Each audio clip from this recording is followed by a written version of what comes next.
நம்ம பார்த்துட்டு இருக்க இந்த 8 இன்ச் இன்ஃபோடெயின்மெண்ட் சிஸ்டத்துல ஒரு சின்ன ஒரு ப்ராப்ளம் இருக்கு. என்ன அப்படின்னா, இந்த பிளாஸ்டிக் குவாலிட்டி வந்து கடக் கடக் கடக்குன்னு ஒரு சவுண்டை வந்து கொடுக்குது.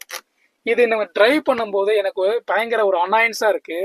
இந்த பிளாஸ்டிக் குவாலிட்டியை கொஞ்சம் இம்ப்ரூவ் பண்ணி இந்த மாதிரி சவுண்ட் இல்லாம பார்த்துக்கிட்டாங்கன்னா நல்லா இருக்கும். ரைட். இந்த 8 இன்ச் இன்ஃபோடெயின்மெண்ட் சிஸ்டத்தை வந்து பார்க்கும்போது நல்ல ஒரு காம்பேக்டா ஒரு டிசைன்ல கொடுத்துருக்காங்க. அது எனக்கு பிடிச்சிருக்கு. கூட இதனுடைய மியூசிக் வந்து ரொம்ப அருமையான ஒரு சவுண்ட் குவாலிட்டியில கொடுத்துருக்காங்க. அது ரியலி அப்ரிஷியேட் பண்ண வேண்டிய விஷயம். ரைட்.